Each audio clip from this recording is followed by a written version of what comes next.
From South Carolina Public Radio, this is the South Carolina Lead. I'm your host, Gavin Jackson, and this episode was recorded on October 2nd, 2023 from South Carolina Public Radio Studios here in Columbia. This is our third SC 2024 episode, and it's a continuation of our last one, looking at the people and places that make South Carolina's Republican presidential primary so accurate and consistent in picking the eventual Republican presidential nominee, like it has for every year since 1980, with the exception of 2012. Donkey sauce. And there is no wind down section this time, but we do want to hear from you in the wind down section, so give us a shout, 803-563-7169. Let us know where you're calling from, your name, and what's on your mind. We love hearing from our listeners, and we love talking about random things in the wind down section, not news-related, hot takes, questions, concerns, everything and more at 803-563-7169. And now, time to get in the episode. God, I'm glad he didn't. What are you doing here? Well, I'm sorry. Hey! Get in the trunk.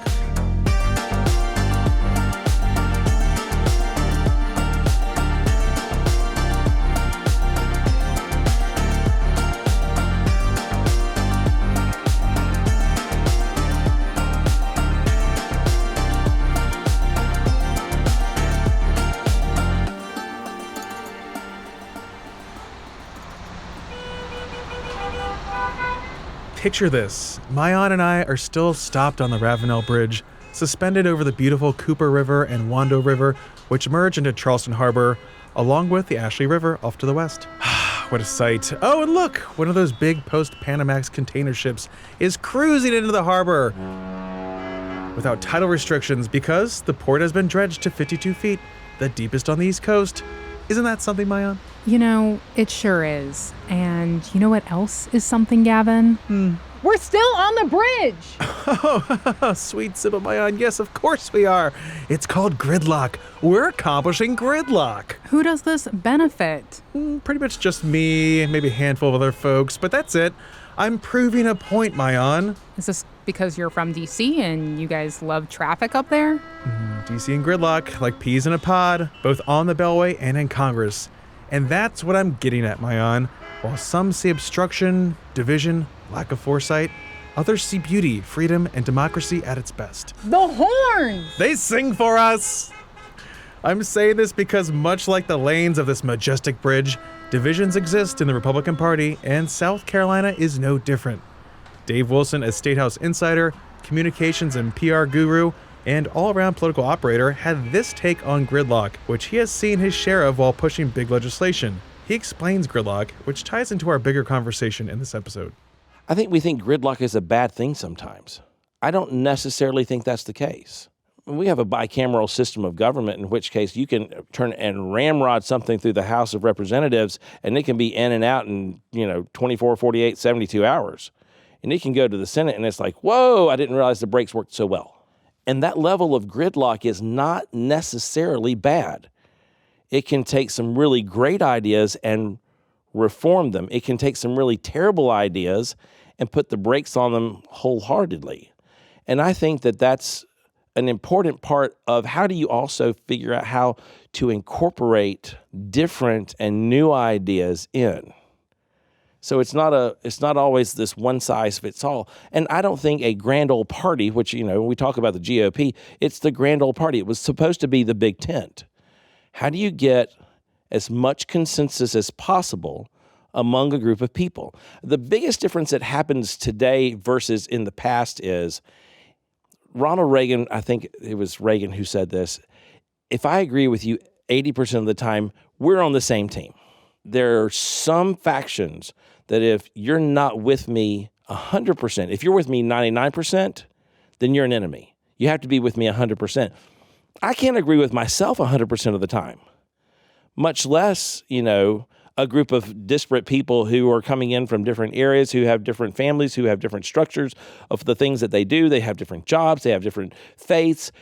And when those are brought together and you're expecting a single monolithic, everybody has to agree 100% approach, you end up hurting yourself more than helping yourself. I think that's a part of where politics has changed. In the days of Ronald Reagan, Reagan and Tip O'Neill would sit around and have a drink and figure out what to do. They go out out of the room and bloody themselves politically, but they would figure out how to find a way to make it work. There is a lot less of that now.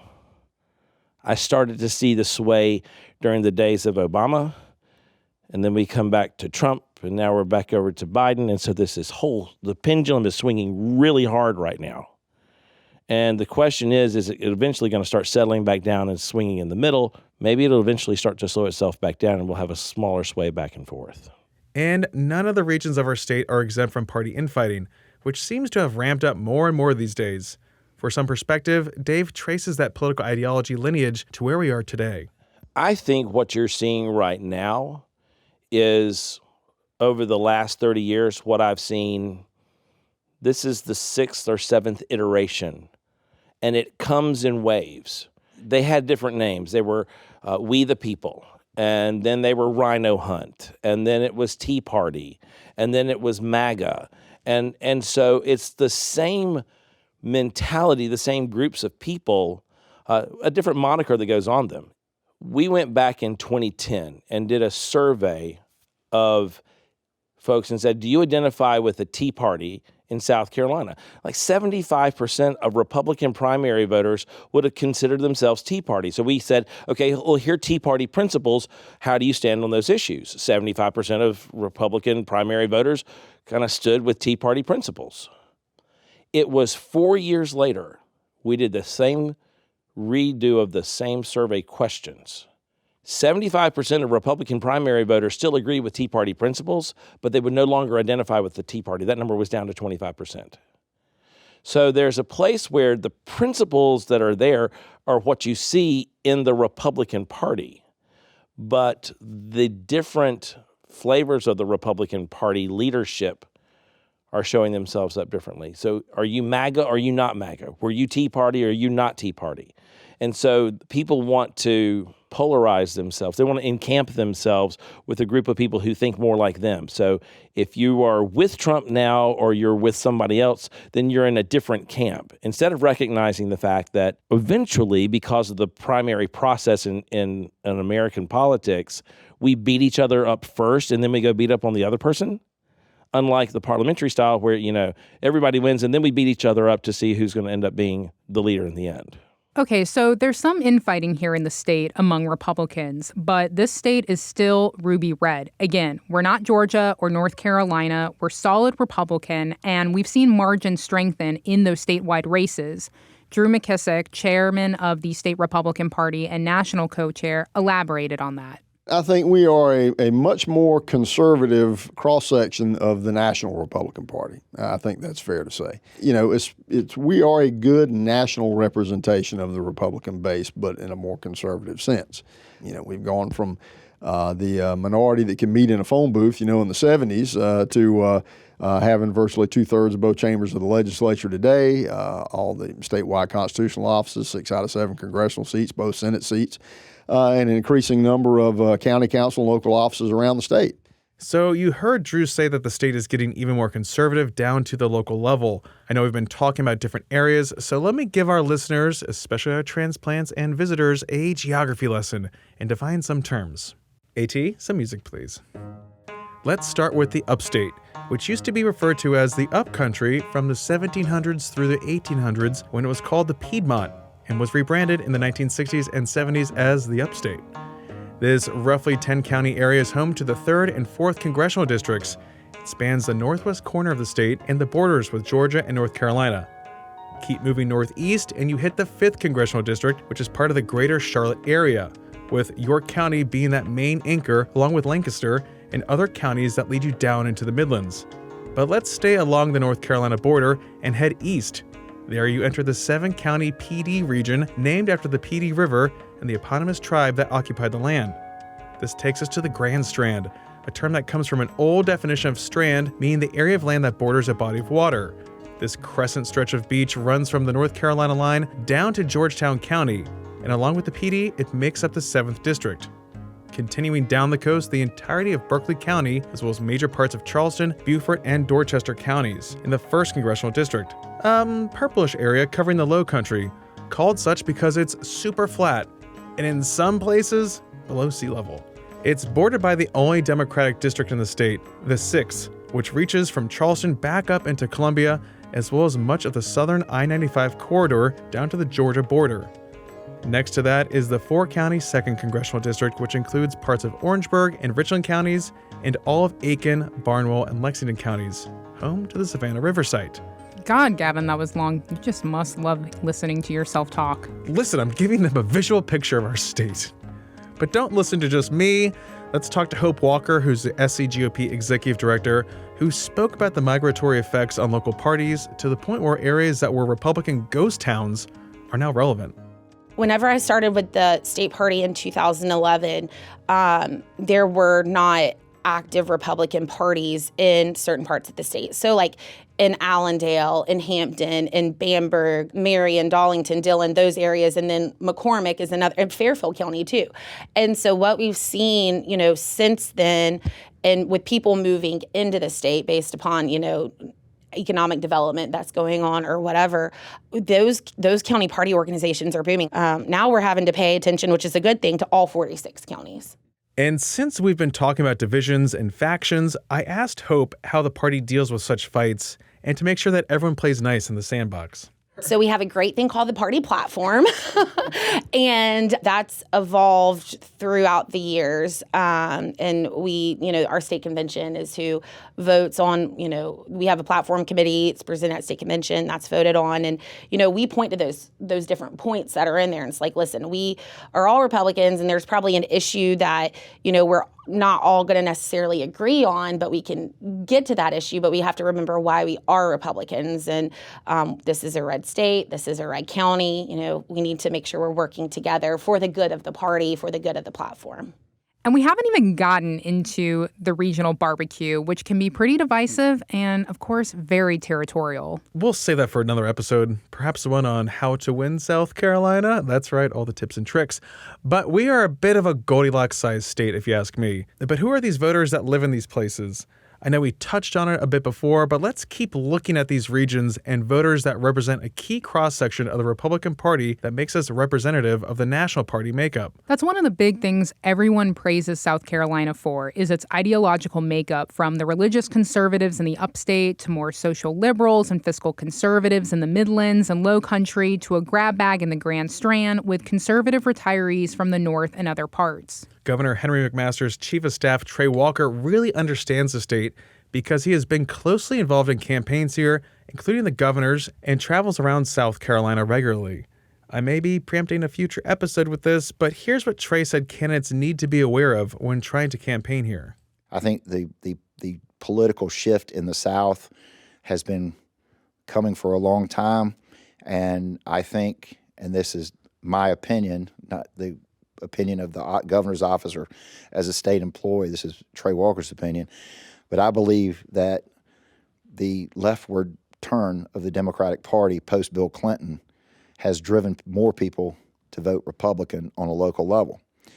So, for instance, 2020, not 2022, but 2020, Justin Bamberg won his House seat in Bamberg County, and he shares the name of his county. His father's a sheriff, and he won by a handful of votes. So in rural South Carolina, I have told folks this, never in my professional life did I think Henry McMaster or any Republican candidate for governor was going to carry McCormick County, was going to carry Darlington, carry Chesterfield, carry all those rural counties, Abbeville, Greenwood. Those were all, yellow dog Democrat counties. But I think what's happened is that rural yellow dog Democrat no longer exists. And so that's a very long-winded way of me telling you that, yes, it was happening before Trump and it'll keep on going. So what Trey just said about the reddening of these counties is something we've been hearing from a lot of folks, and the battlegrounds are out there for the Republicans running statewide, in this case for the Republican presidential nomination. And this is happening in some of the fastest growing areas in our state. Trey talked about the 2022 governor's race, but let's look at some recent congressional races. The 7th Congressional District, home of the PD and Grand Strand, saw a 7-member primary race in 2022 to unseat Congressman Tom Rice over his vote to impeach President Donald Trump over the January 6th riot at the Capitol. Rice held that seat since the district was formed in 2012, following the 2010 census. And in that huge primary, he lost outright to then State Representative Russell Fry, who had Trump's endorsement. Meanwhile, in the 1st Congressional District, you've seen the purpling of the area due to transplants and the 2018 midterms, when Joe Cunningham became the first Democrat to win that seat in some 40 years after a hard-right primary challenge by State Representative Katie Arrington unseated well-known Republican Congressman and former Governor Mark Sanford, an OG Tea Party guy, but not a Trump guy. Arrington failed in 2020 to regain the nomination, even with the endorsement of Donald Trump, and lost to Nancy Mace, who handily beat her Democratic challenger in 2022. So a tale of the two growing coastal congressional districts. So a lot more battles being fought on the coast than in the upstate, though that may not be the case for very long. Primary challenges are expected come June for Congressman Jeff Duncan and William Timmons, both who have had some rather public personal issues, which in the upstate, the epicenter of where politics meets family values, this could potentially pose big challenges. Plenty to watch after the February 24th presidential primary here in South Carolina. But let's listen to Dave Wilson again drive home these regions, specifically the upstate in Greenville and Myrtle Beach on the Grand Strand. It used to be a whole lot easier because the regions seemed to be a little bit more monolithic. You've got the People's Republic of Charleston. It is its own little area, kind of like it's the California of South Carolina, and you never know exactly what flavor you're going to get from there. The Greenville, Spartanburg, Anderson swath of counties, Oconee to Pickens all the way to Gaffney and down into Lawrence and that area has always been like a conservative stronghold.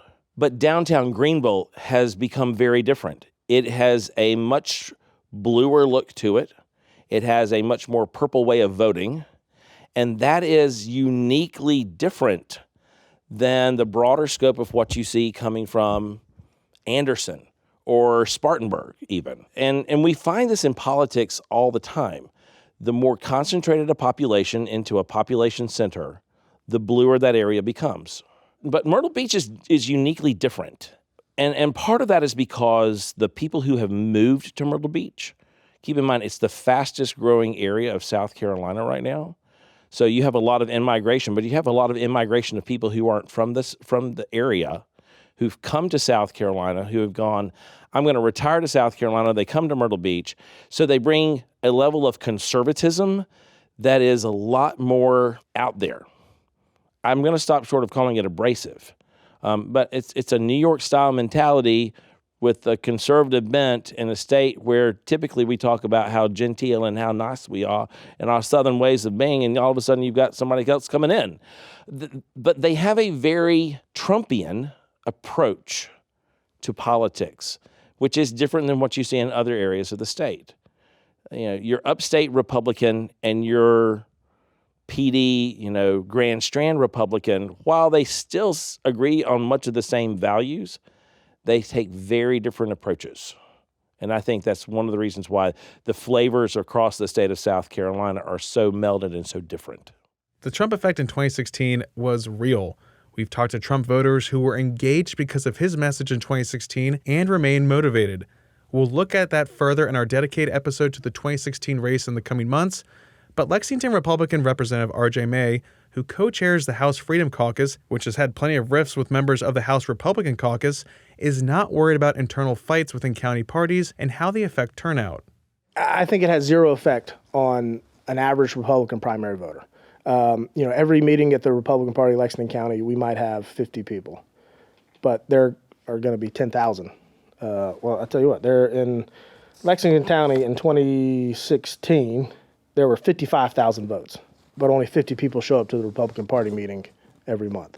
The internal political drama of the Lexington County Republican Party has zero effect on who's turning out and who they're going to vote for, in my opinion.